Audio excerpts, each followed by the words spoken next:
conectando, gravando. Portanto, vamos lá. Antes de nós resolvermos o nosso exercício, nós precisamos relembrar alguns filósofos pré-socráticos. Opa, está faltando aqui socrático, tá ok? Portanto, dentro do pensamento pré-socrático, nós precisamos falar assim que é o período cosmológico, tá? Um período cosmológico significa que eu vou instituir uma abordagem racional logo sobre o cosmos, que quer dizer o universo. Então, uma abordagem racional sobre o universo. Também são chamados de físicos ou filósofos da natureza, tá ok? Chamados também de físicos da natureza. Portanto, é dentro desse período que eles vão estabelecer a busca pelo chamado arqué. Por favor, não se esqueçam, o arqué, tá? Arqué é o que nós chamamos de princípio originário de todas as coisas. Para cada filósofo pré-socrático, existia um princípio de origem para todas as coisas. Portanto, vamos colocar aqui.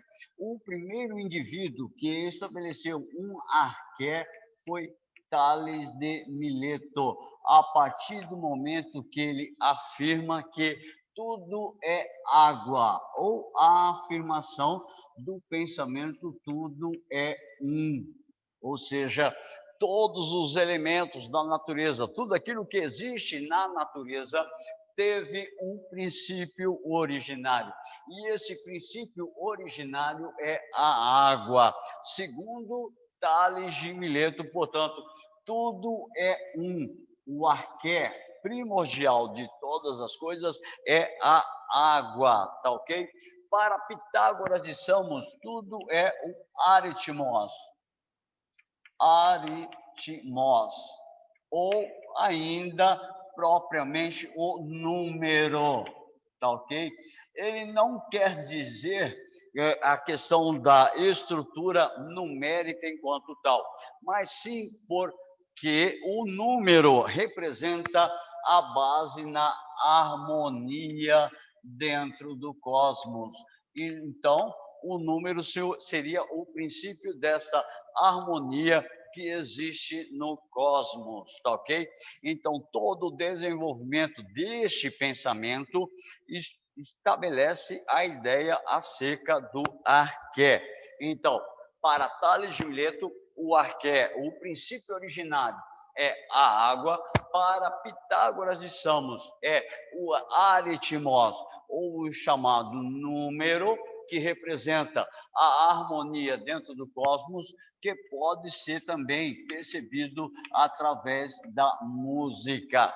Portanto, segundo Pitágoras de Samos, o princípio originário de todas as coisas é o número, tá? Grava isso, por favor. Para Heráclito, o pensamento, tá? O princípio originário seria o fogo. Mas, por favor, lembre-se sempre dessa ideia de fogo como uma representação daquilo que nós chamamos do calor. Todas as coisas que existem vida, que possuem vida na natureza, existe calor dentro delas. É claro que devemos considerar o pensamento no período pré-socrático, portanto, século V, século VI, século V antes de Cristo. Eles estavam desenvolvendo a ideia do pensamento. Hoje nós sabemos que nem todas as formas de vida existentes no planeta possuem ou irradiam o calor, certo? Então, para Heráclito de Samos, tudo é o fogo, mas o princípio fundamental para Heráclito é a ideia do chamado tudo flui, tá ok? tudo está em constante movimento. Ó, ele chama assim o que nós temos como eterno devir, tá? Este eterno devir significa que tudo está num movimento constante, tá? O universo está num movimento constante. O universo está num constante devir, ou seja, uma situação na qual tudo que foi não volta a ser. Graças a ele, nós temos aquela ideia de que ninguém entra, ninguém entra duas vezes, ninguém entra duas vezes no mesmo rio, tá ok? Ninguém entra duas vezes no mesmo rio. Ah, professor, isso é uma mentira. Eu também concordo, tá? Você pode entrar no rio e sair do rio e entrar novamente nesse mesmo rio. Mas a ideia não é propriamente o rio, e sim as águas do rio. Quando você entra no rio, sai do rio e retorna para aquele rio, as águas já são outras, ou seja, tudo flui, tudo está num movimento constante, tá ok? Nesse movimento constante, quer dizer que tudo que passou não volta a ser aquilo que era novamente. E segundo Heráclito, acontece a mesma situação com o ser. Eu sou adulto, mas eu já fui adolescente e eu já fui criança. Nessa ideia deste constante devir, eu não vou voltar a ser criança, eu não voltarei a ser adolescente. Então, essa seria a ideia do eterno devir, ou do movimento constante que o ser e as coisas realizam na estrutura do universo. E ainda, nós temos um outro elemento muito importante que de vez em quando cai em provas do vestibular: a guerra dos opostos ou luta dos contrários. Professor, o que quer dizer isso? Segundo Heráclito, uma pessoa comum, uma pessoa que não tem o conhecimento da realidade das coisas, vai pensar que as coisas ocorrem independentemente uma das outras. Como, por exemplo, a noite e o dia, tá? Eu sei o que é a noite porque eu sei o que é o dia. Então, eu desenvolvo sempre uma relação com o meu oposto. Segundo Heráclito, tá? A guerra é a mãe de todas as coisas. Por que a guerra? Porque todas as coisas existem num eterno conflito. Por exemplo, eu sei o que é guerra porque eu tenho um conceito de paz. Eu sei o que é paz porque eu tenho um conceito de guerra. Eu sei o que é belo porque eu conheço e sei o seu oposto. Então, segundo o pensamento de Heráclito, a ideia é justamente em relação a essa guerra de contrários. Eu sei o que é dia porque eu sei o que é noite. Eu sei o que é noite porque eu sei o que é dia. Eu sei o que é algo bonito porque eu tenho a ideia a respeito do feio. Portanto, essa é a ideia de Heráclito, tá ok? Aí nós temos Parmênides, perdão, tá errado o nome dele, tá? Não, é Heráclito de Éfeso, não de Abdera, tá ok? Éfeso, é Demócrito de Abdera, tá? Acabei confundindo os nomes, acabei esquecendo o nome de Heráclito. Éfeso, tá ok? Heráclito de Éfeso. Então, aí o que nós temos, tá? Heráclito, então, a ideia do movimento. Parmênides, nós temos a questão da imobilidade, tá? Questão da imobilidade, ou seja, o ser não muda, tá? O ser não muda. Aqui Heráclito diz assim: o ser é e não é o mesmo tempo. Para Parmênides é assim: o ser é e o não ser não é. O não ser não pode ser e o ser não pode não ser. Essa seria a ideia básica do pensamento de Heráclito e Parmênides. Então, o ser é e não é ao mesmo tempo, e para Parmênides, o ser é e o não ser não é. Para Heráclito, o ser muda. Eu era criança, tornei-me adolescente, tornei-me adulto. Então, ocorrem consecutivas mudanças no ser. Para Parmênides, não ocorrem mudanças no ser, ocorrem mudanças em alguns atributos que constituem o ser, como, por exemplo, tamanho, peso, volume e outras condições fundamentais. Então, para Parmênides, é uma oposição ao pensamento de Heráclito. Então, a imobilidade do ser e cria as chamadas características do ser. Para ele, o ser é uno, o ser é indivisível. Para ele, o ser é perene, o ser é imutável. Tá? Então, essas seriam as ideias acerca da característica do ser. O ser é uno, ele é indivisível, o ser ele é eterno e o ser ele é imutável, não pode transformar-se em nada mais. Perene quer dizer que ele é eterno. Vamos colocar aqui, o ser é eterno. Eu não estou querendo falar imortal, e sim a eternidade do ser. Por mais que a sua estrutura material deixe de ser, e o elemento, aliás, deixe de existir, você sempre continuará sendo na mente das outras pessoas, tá? E temos Demócrito de Abdera. Demócrito de Abdera, o elemento principal é saber assim, o átomo ideia. Caiu Demócrito de Abdera em qualquer prova do vestibular, prova do Enem, caiu Heráclito de Abdera, está querendo falar a respeito do átomo. Só que nós devemos levar em consideração um período no qual ele viveu.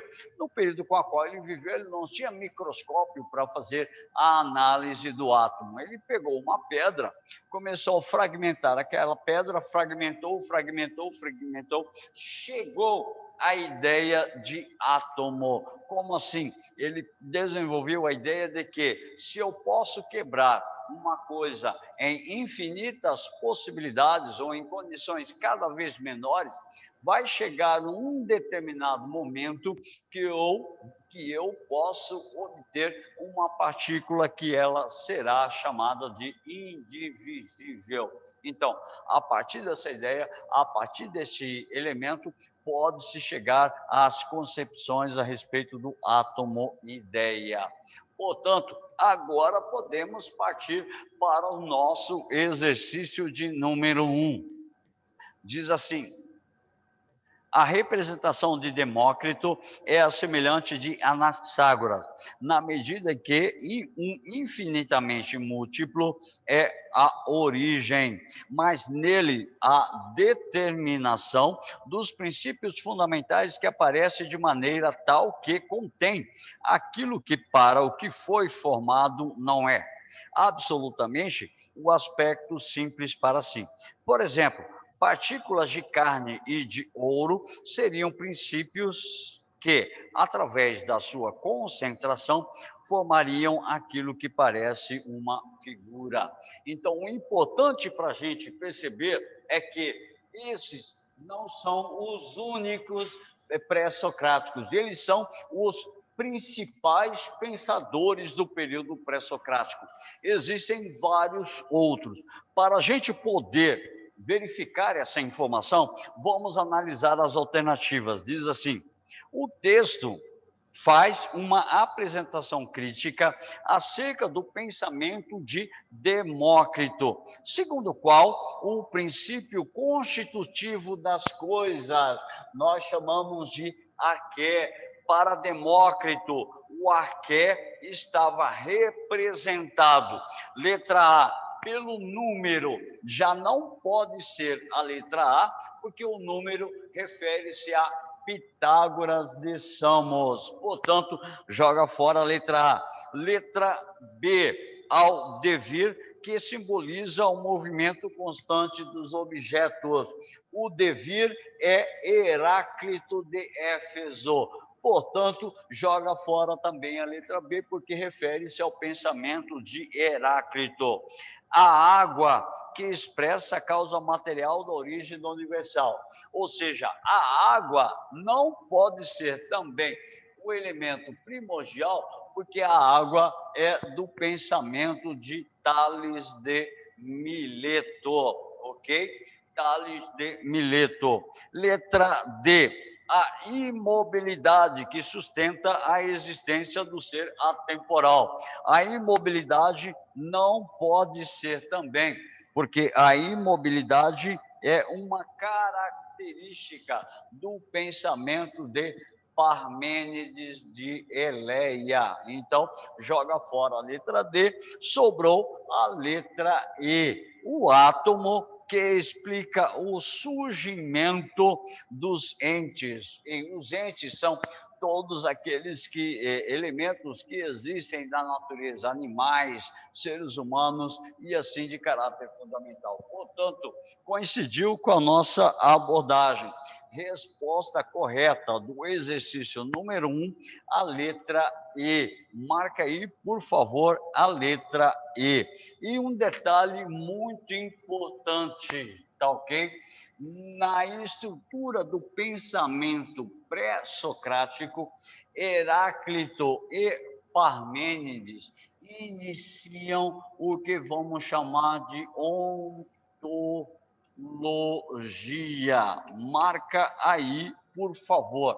Então, o pensamento de Parmênides e de Heráclito marca a estrutura da ontologia, porque ontologia quer dizer estudo do ser, tá?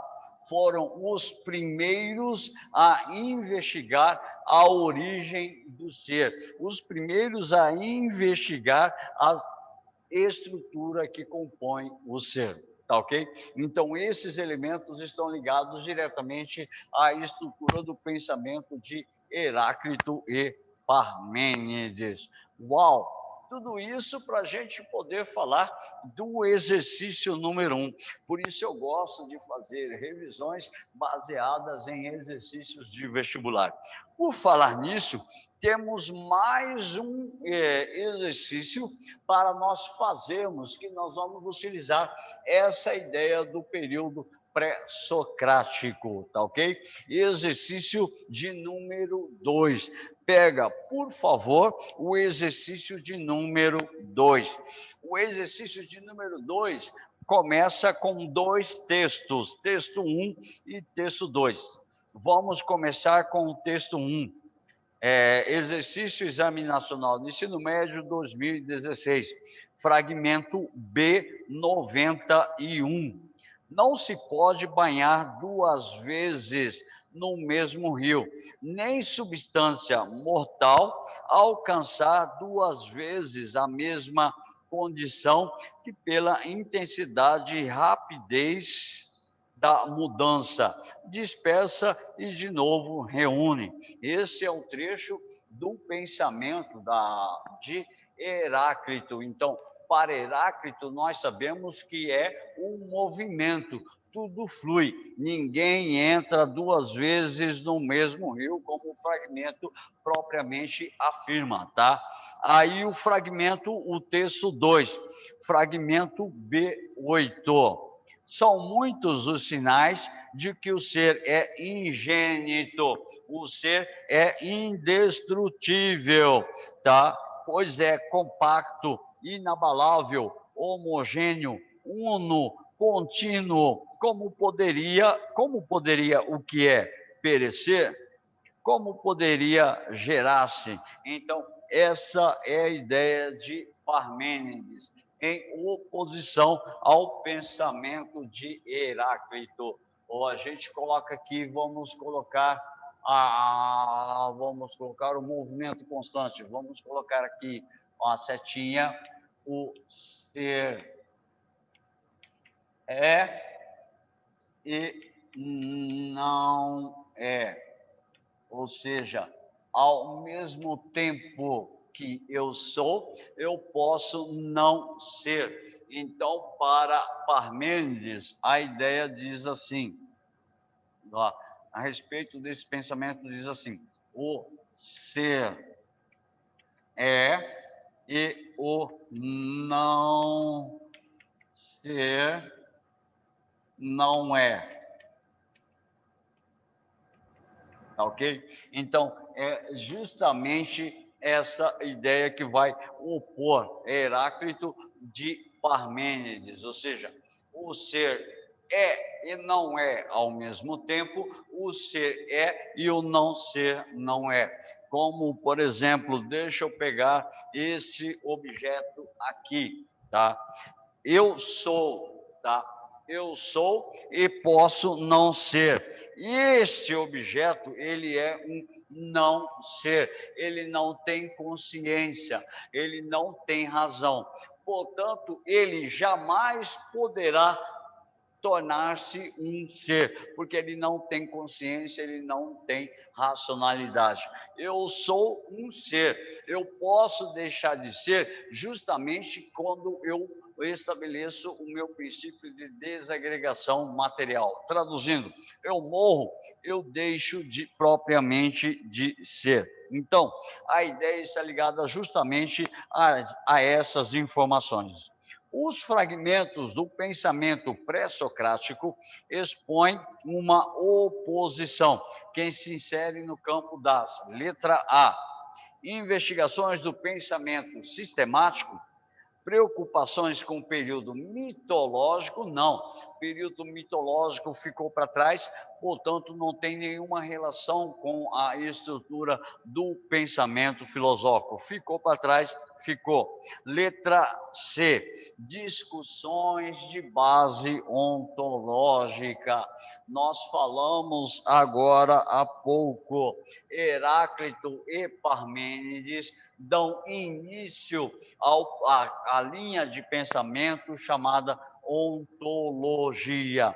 Por que isso ocorre? Ocorre porque é através de Heráclito e Parmênides que nós temos os primeiros estudos acerca do ser. Então, marca letra C como alternativa verdadeira. Letra D, habilidade da retórica sofística, ou propriamente o trecho já fala retórica sofística. Então, está ligado ao pensamento dos sofistas lá da antiguidade, não serve como resposta. Sobrou letra E.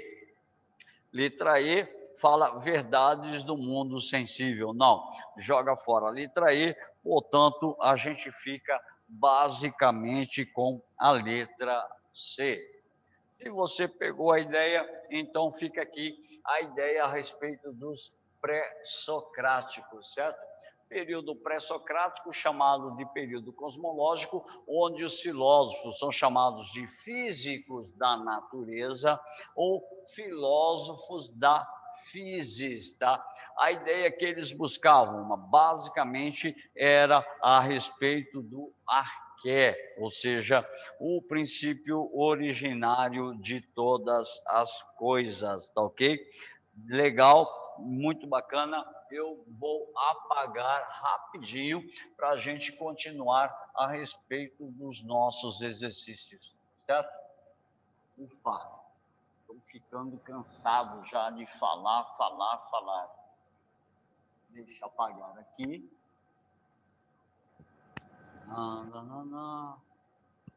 Uau. Apaguei rapidinho. Apaguei.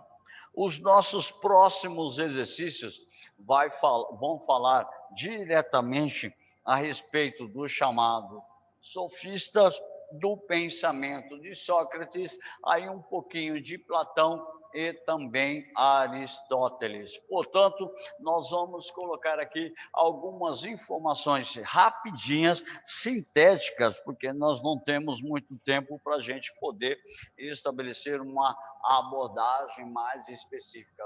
Por ser revisão, a gente estabelece uma abordagem bem sintética, tá ok? O período que nós vamos chamar sofistas, tá? Os sofistas eram chamados de mestres da argumentação, tá? Mestres da argumentação. Esses mestres da argumentação, eles estavam ligados a duas estruturas fundamentais, a chamada retórica e a chamada oratória. São os dois elementos fundamentais que compõem a argumentação do sofista. A gente coloca assim, eles eram contra as chamadas convenções, sociais, certo? Ainda dentro da ideia dos sofistas, nós temos assim, não há verdade. A verdade seria um elemento relativo. Então, nós podemos afirmar aqui que a verdade é um dado representado dentro da relatividade. Então, tudo seria relativo para os sofistas. Não há verdade. O que há é a capacidade.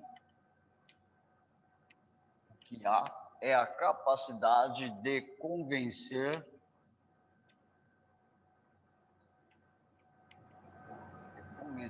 os indivíduos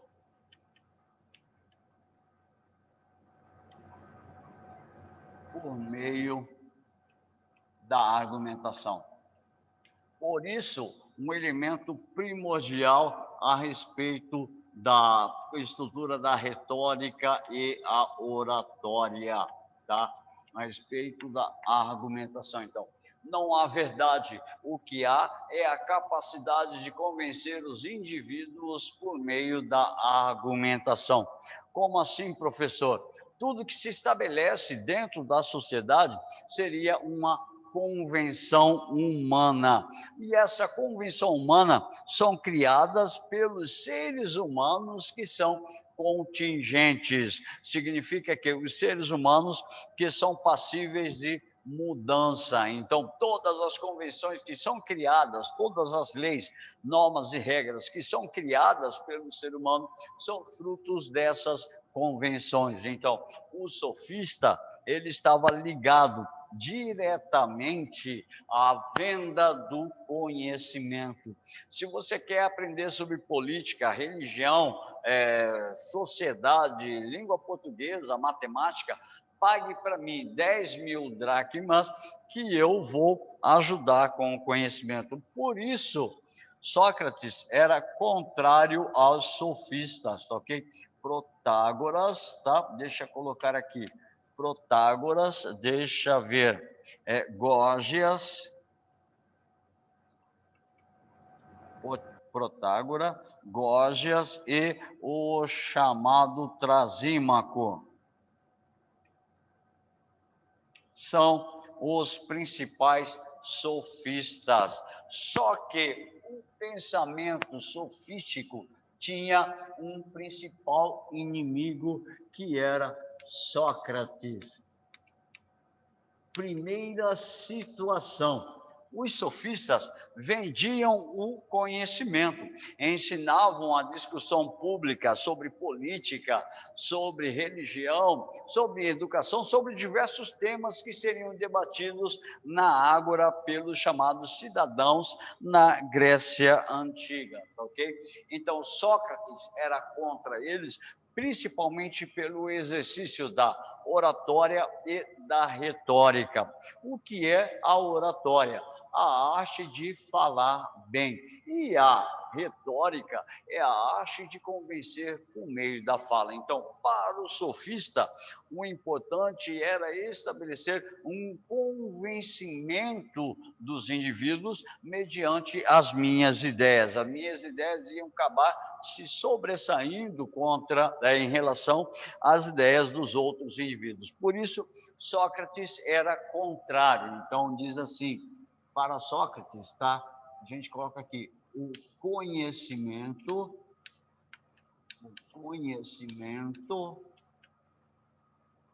é uma busca constante, tá ok? Para Sócrates, a ideia oposta aos sofistas, que os sofistas vendiam o conhecimento como se ele fosse algo pronto, como se fosse uma mercadoria. Então, a gente não vende o conhecimento, nós vendemos fórmulas, equações, ideias, teorias, nós vendemos informações a respeito dos outros pensadores, mas o conhecimento, quem formula é você, certo? O conhecimento é uma busca constante, ele estabelece a chamada assim,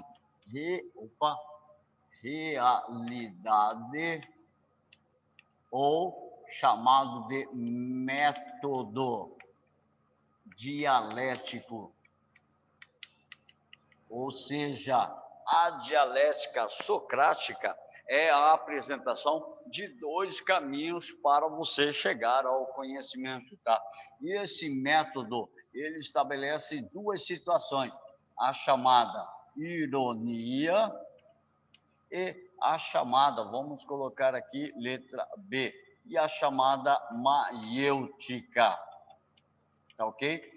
Por favor, antes de nós definirmos a ironia e a maiêutica, nós devemos salientar uma informação importante, tá ok? O método dialético possui 4 passos, tá ok? O método socrático possui 4 passos, mas a maioria dos vestibulares do Brasil, a maioria dos vestibulares das provas do Enem, quando cobra um método socrático, vai cobrar sempre a ironia e a maiêutica. Mas antes disso, nós temos a exortação, tá? E nós temos a chamada indagação. Ou seja, a exortação é o convite que Sócrates fazia o convite que ele fazia para todos aqueles chamados aptos a iniciar o diálogo, ou aqueles chamados pseudo-filósofos, principalmente os sofistas. Então, a exortação seria o convite a participar da discussão. A indagação seria a problematização, ou seja, a delimitação do problema a ser discutido. Depois passava-se para a ironia, que seria reconhecer, tá? Reconhecer a ignorância, ou seja, para Sócrates era fazer que nada sabe.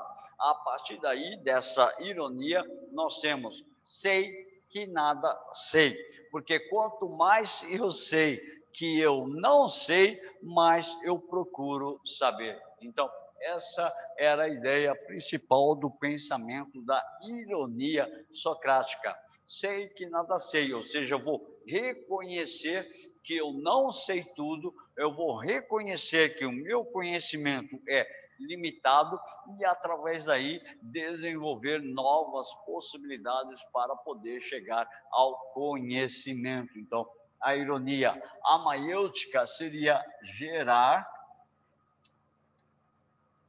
novas ideias. Como assim, professor?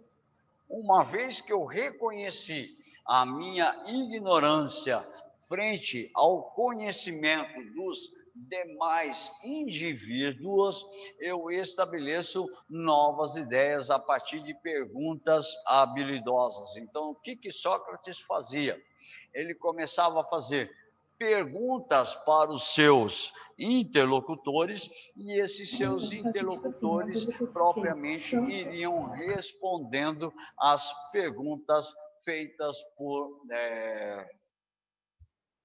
Sócrates. E quando chegava lá no final, na resolução de todos os problemas, chegava-se à formulação desse chamado conhecimento verdadeiro. Portanto, nós temos a ligação direta entre a ironia e a maiêutica como elemento fundamental. Agora, pega o exercício de número 3. O exercício de número 3 do Enem de 2017 diz assim: uma conversação de tal natureza transforma o ouvinte. O contato de Sócrates paralisa e embaraça, leva a refletir sobre a si mesmo, a imprimir a atenção a uma direção incomum. Os temperamentais, como Alcibiades, sabem que encontrarão junto dele todo o bem de que são capazes, mas fogem porque receiam essa influência poderosa que os leva a se censurarem. Sobretudo a esses jovens, muitos quase crianças, que ele tenta imprimir a sua orientação. Fala justamente a respeito dessa condição da própria ironia socrática, da Ney, própria condição de exercício de abstenção de toda a informação, de todo o conhecimento para poder se chegar a uma verdade. Ney, O texto evidencia. Alguém falou algo? eu tenho uma pergunta. Tipo assim, nos métodos socráticos, tanto a ironia quanto a maiêutica, elas reconhecem a ignorância, a existência da ignorância? A ironia e a maiêutica estabelecem um procedimento dialético, tá? Então é muito importante entender que a ironia, tá? Que pergunta tanto a maiêutica quanto a ironia, e o que tem? Não. Tanto a maiêutica quanto a ironia são elementos do método socrático. Não quer dizer que uma é mais importante que a outra. Tanto a maiêutica quanto a ironia reconhecem a ignorância. Não. A ironia, Carla, a ironia é o reconhecimento dessa minha ignorância, tá ok? A maiêutica é a reformulação das ideias mediante ao elemento que eu vou formular. Então, tem assim: a ironia, eu reconheço que não sei tudo. Com a maiêutica, eu passo a formular um novo conhecimento, eu passo a estabelecer uma abordagem acerca de tudo aquilo que eu já estabeleci, certo? Então, seria, em poucas palavras, justamente isso, tá? A ironia seria necessariamente, tá?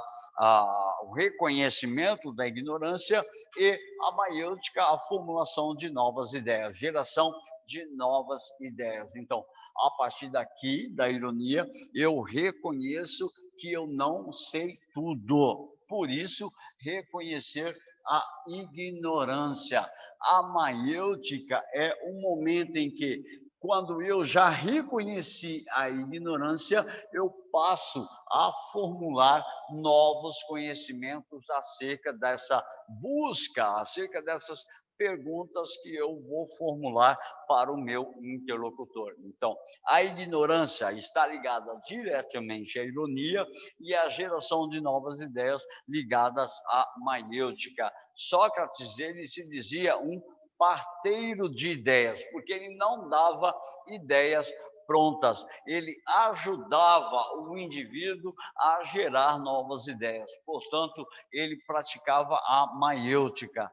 Também porque a mãe dele era parteira. Como a mãe dele era parteira, então, a partir desse momento, ele passa a utilizar, tá, os elementos da sua própria mãe, ou da experiência que ele teve com a sua própria mãe, para a formulação da sua teoria do conhecimento, certo?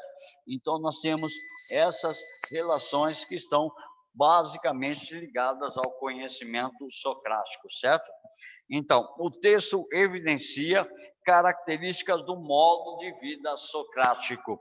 Falou em qualquer vestibular do Brasil, modo de vida socrático, vai falar da questão da ironia e da maiêutica, que se baseava na letra A, contemplação da tradição mítica, não, joga fora. Contemplação mítica já ficou muito tempo para trás. A filosofia é uma superação desses elementos mitológicos.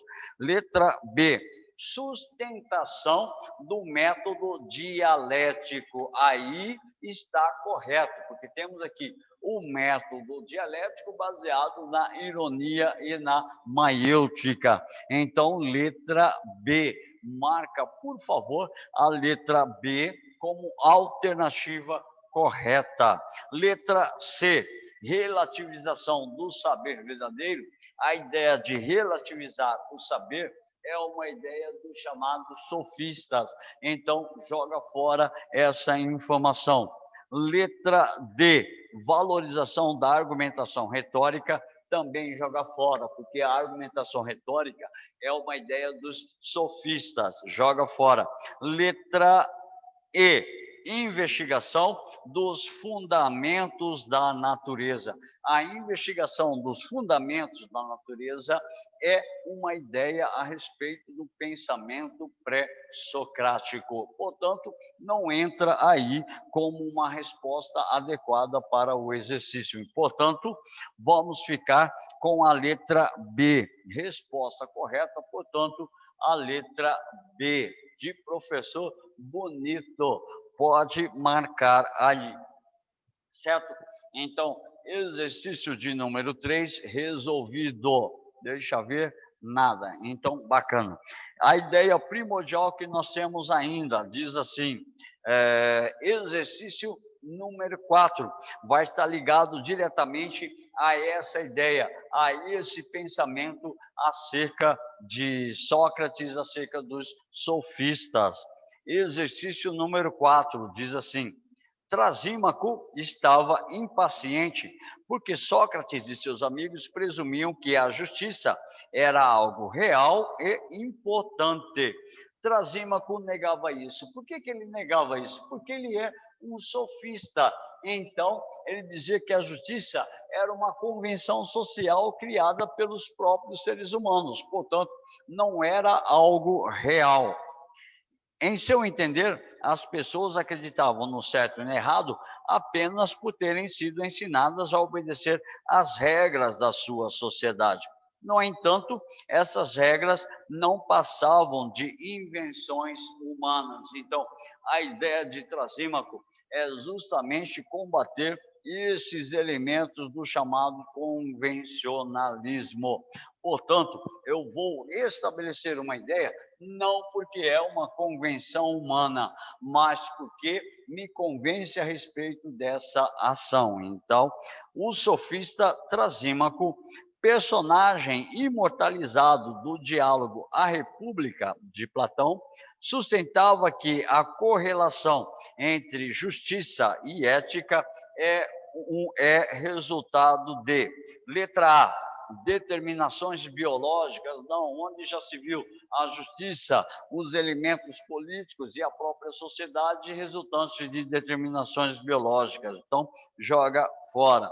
Letra B, verdades objetivas com um fundamento anterior aos interesses sociais. Estamos falando de justiça, estamos falando de ética, então não pode ser essa informação também, porque não é anterior aos interesses sociais.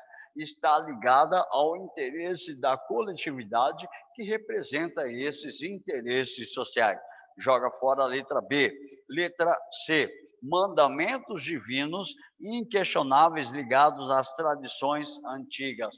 A ideia de justiça e a ideia da própria ética como um elemento divino vai ser próprio do pensamento de Santo Aurélio Agostinho, lá no período medieval, lá na patrística. Portanto, joga fora essa informação também.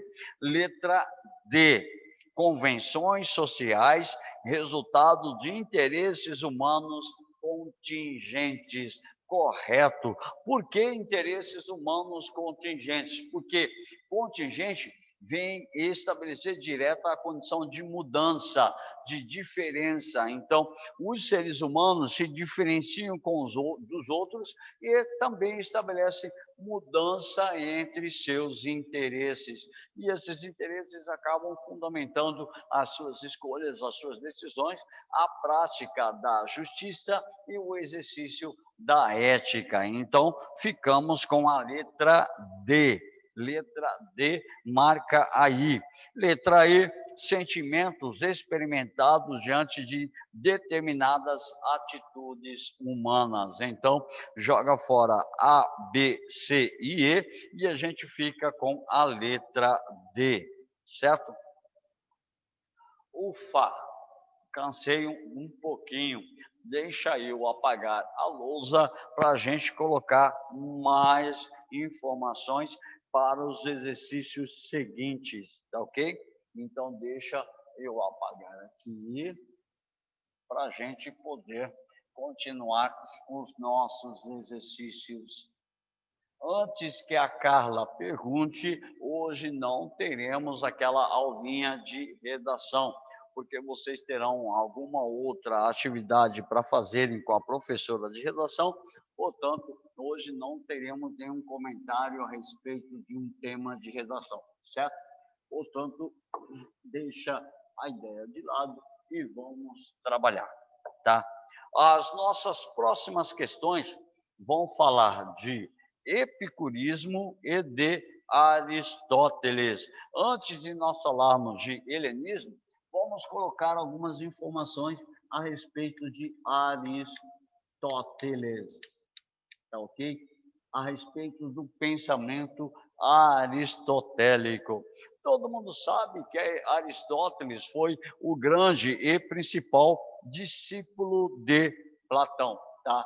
E Aristóteles, vamos colocar aqui aquilo que vai diferenciar de Platão. Vamos colocar aqui, ele é empirista, então, empirismo sensorial. O que quer dizer isso, professor? Empirismo sensorial. Eu só estabeleço um conhecimento através das minhas sensações, ou o conhecimento só se forma através dos meus 5 sentidos: tato, olfato, visão, audição e o paladar. Vamos colocar assim: o conhecimento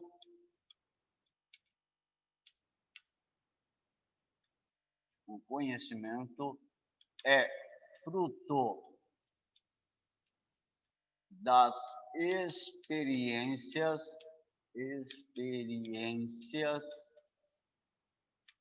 sensoriais,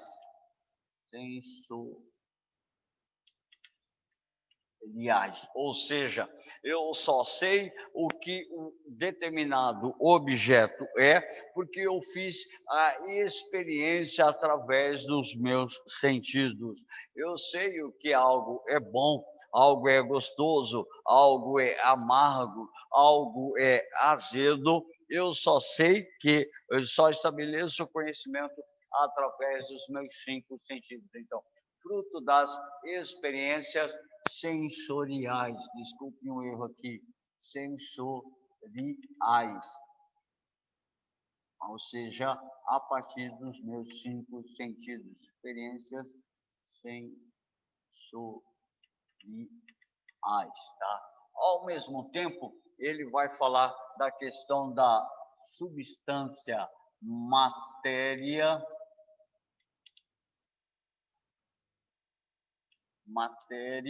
e substância.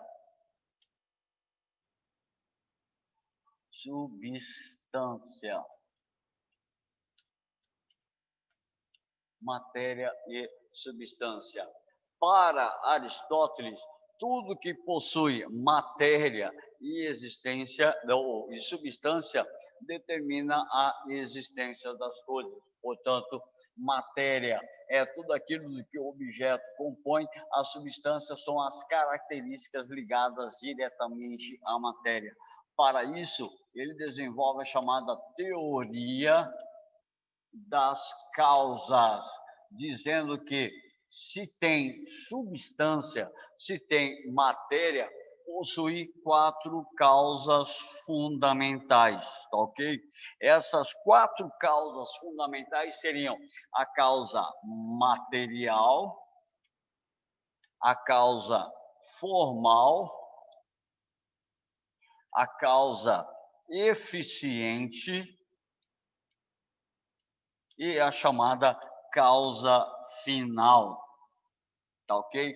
Então, dentro da estrutura do conhecimento e do pensamento aristotélico, substância e matéria estão ligadas à ocorrência das suas causas. Então, tudo que existe, existe por alguma causa. E ele vai utilizar o elemento chamado teoria das causas. A causa material é do que algo é feito, do que algo é feito.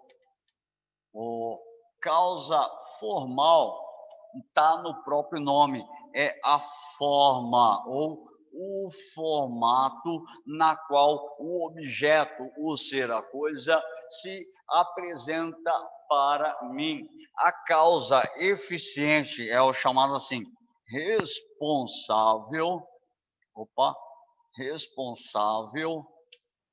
pelo movimento ou mudança, tá? Movimento ou mudança. E a causa final seria o objetivo da existência daquele objeto, ser ou coisa. Traduzindo, vamos pegar esse objeto, a causa material deste apagador. A causa material seria a matéria daquilo que é feito ou do que é composto. Vamos falar assim, madeira, tá? A base seria a madeira. O formato é propriamente como ele se apresenta aos meus sentidos, a forma com a qual eu percebo, tá? Causa eficiente. Quem foi o responsável por fazer esse objeto? Quem foi o responsável por transformar a árvore num elemento, num objeto com o objetivo de apagar a louça? E a causa final seria o objetivo. Qual é o objetivo da formação, da criação ou da produção desse objeto? Então, está ligado diretamente a essas concepções acerca da origem de todas as coisas. Aí a gente coloca aqui do outro lado uma outra teoria importante de Aristóteles, chamada teoria do ato e potência. Tá? Segundo Aristóteles, ato tem uma característica bastante importante. O ato seria a realidade do ser, tá? E a potência seria a capacidade de movimento. Como assim, professor? Vamos pegar vocês como exemplo. Neste determinado momento, você está em ato. Por que você está em ato? Você está realizando uma ação, você está estudando, mas você tem dentro de si a potencialidade de sair da aula de filosofia e entrar na aula de matemática, física, química, seja ela qual for. Então, por exemplo, você é adolescente, você está em ato, mas para você chegar a ser adolescente, você realizou a sua potência de tornar-se adolescente quando você era uma criança. Você estava, por exemplo, na aula de literatura. A potência seria a capacidade de você sair da aula de literatura e ir para a aula de filosofia. Então, o ato é a realidade do ser, a realidade na qual você se encontra em determinado momento. Tá ok? A potência seria a sua capacidade de estabelecer um movimento ou a mudança. Por exemplo, esse objeto, ele só possui ato, ele não possui potência, mas eu, ser humano, que tenho a minha capacidade de realizar a potência em mim, eu posso também potencializar os objetos que estão fora de mim. Como assim? Eu posso transformar esse objeto num outro objeto, tá? Eu posso transformar as relações existentes nessa situação dos elementos da questão dos objetos e tudo mais. Então, isso seria basicamente a teoria de Aristóteles. Isso sem falar a respeito da política, isso sem falar a respeito da noção da ética. Em poucas palavras, tá?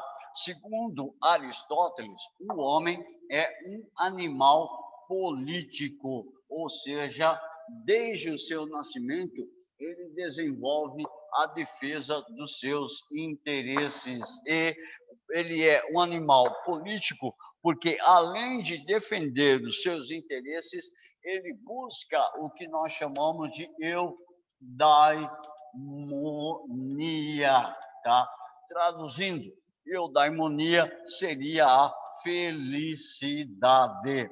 E por que ele busca a eudaimonia? Porque ele busca defender os interesses da coletividade, os interesses dos seus semelhantes e propriamente os seus interesses. Então, o objetivo da ética, o objetivo da política para Aristóteles é a eudaimonia, ou chamado de felicidade. Mas não é aquela felicidade momentânea, seria uma felicidade coletiva de caráter permanente no exercício da própria cidadania, certo? Aí nós temos, nessa sequência, nós temos o chamado helenismo. A base do helenismo é o pensamento aristotélico. Vamos colocar aqui letra A, o cinismo. Letra B, o estoicismo. Letra C, o chamado ceticismo, ou conhecido também como pirronismo, tá ok? Ceticismo ou pirronismo neste período. E a letra D, nós temos a ideia do epicurismo, tá ok? Então, o helenismo seria assim, a fusão da filosofia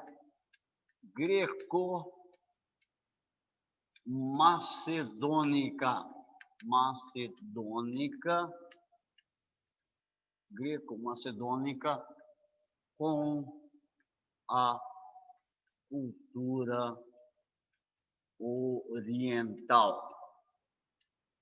Opa, cultura oriental. Então, um pouquinho de história para a gente poder entrar na estrutura do helenismo, ok? A ideia foi assim: os gregos estavam envolvidos com os persas nas chamadas guerras médicas. Então, através desse movimento chamado de guerras médicas, os gregos acabaram vencendo, tá, os persas. Com a vitória dos gregos sobre os persas, Atenas destaca-se em toda a Grécia Antiga. Esparta, que era a principal inimiga de Atenas, vai formular o que nós chamamos de Liga do Peloponeso. E aí dá início à chamada Guerra do Peloponeso, entre Esparta e Atenas. Esparta acaba vencendo Atenas, mas a Grécia fica enfraquecida, tanto economicamente quanto militarmente. Na sequência, nós temos Felipe Felipe o Belo, tá ok? Rei da Macedônia, vai aproveitar a instabilidade militar e econômica da Grécia e vai invadir a Grécia, tá ok?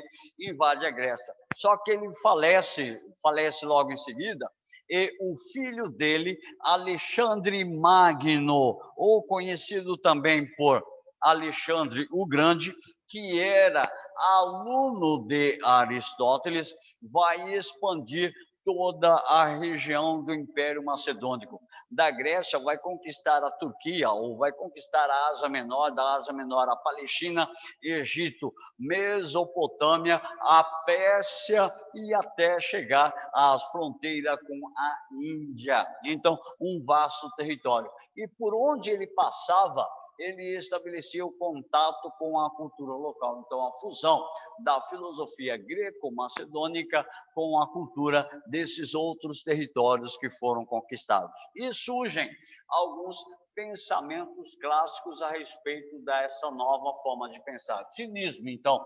Cinismo, uma estrutura contra as convenções,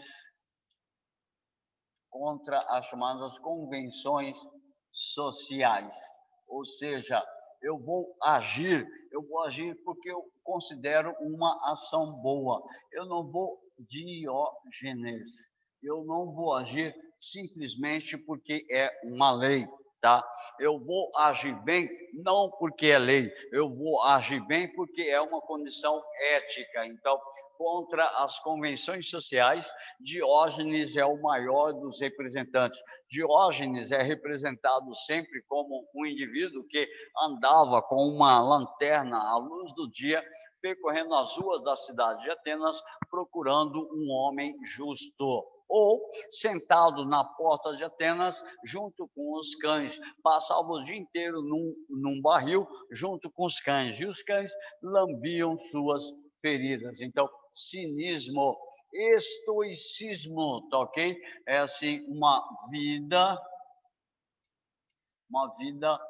baseada nas virtudes, nas virtudes éticas, virtudes éticas, certo? Aí nós temos basicamente essa informação. No ceticismo ou pirronismo, não pode-se obter uma verdade absoluta, tá ok? Então, o principal nome era Pirro de Elis, daí vem o nome pirronismo. E Epícoro, nós temos assim, viver todos os prazeres. Viver todos os prazeres, mas as minhas, vírgula, com moderação. Quem é o representante maior aqui do epicurismo seria Epicuro. Então, viver todos os prazeres com moderação. Eu posso comer, eu posso beber, eu posso dançar, eu posso dormir, eu posso fazer o que quiser, mas eu tenho sempre que observar o elemento chamado moderação ou temperança. E a ideia primordial do pensamento dessa chamada filosofia helênica era alcançar a chamada ataraxia, ou ainda paz de espírito, tá ok? Ataraxia ou paz de espírito. Eu não preciso me preocupar com as convenções sociais. Eu tenho que agir de acordo com as virtudes éticas. Eu não preciso me preocupar com a verdade, porque quando eu me preocupo da verdade, me inquieta o pensamento. Se eu não vou agir com moderação, então eu vou ser perseguido diretamente com a perturbação na minha alma. Exercício número 5. Diz assim, o Exame Nacional de Ensino Médio 2018. A quem não basta pouco, nada basta. É essa ideia de Epicuro, fragmenta justamente da obra de Epicuro. Diz assim, remanescente do pensamento do período helenístico, a máxima apresentada valoriza a seguinte virtude. Letra A esperança tida como confiança no porvir, não pode ser o elemento da esperança. Letra B, justiça interpretada como retidão de caráter, também não pode ser. Temperança marcada pelo domínio da vontade. Aí sim nós podemos afirmar que a ideia é a respeito do epicurismo. Marca como correta a letra C. Letra D, coragem definida como de fortitude na dificuldade, não. Prudência caracterizada pelo correto uso da razão, também não. Ufa, conseguimos fazer 5 exercícios da prova do Enem. Desculpem o improviso durante a aula, desculpem a situação, é porque eu estou me adaptando, tá? A câmera, a lousa e tudo mais. Então, na nossa próxima aula, nós vamos continuar esses exercícios de revisão, tá? Do Exame Nacional de Ensino Médio. Talvez a gente termine um pouco antes, só que eu prefiro fazer a revisão baseada em conteúdos para a gente chegar à resolução do exercício, certo? Não só resolver o exercício, pronto, acabou. Eu prefiro colocar também a teoria em relação à formulação desses conhecimentos que nós vamos estabelecendo. Portanto, a gente fica aqui, tá? Na nossa aula de hoje. Eu desejo para vocês uma ótima quarta-feira e terça-feira e um bom restante de semana para vocês, tá ok? Obrigado pela atenção. Um beijo carinhoso para vocês, tá ok? Temperança, Liara, é essa moderação que o ser humano estabelece. Então, ser temperante, ser uma pessoa moderada, paciente, tá ok? Para vocês, um beijo, uma boa aula e um bom almoço daqui a pouco, tá ok? Tchau, tchau. Beijo, Ronei. Obrigada. Tchau, Boa Teco. Tchau, Obrigadão. tchau, tchau.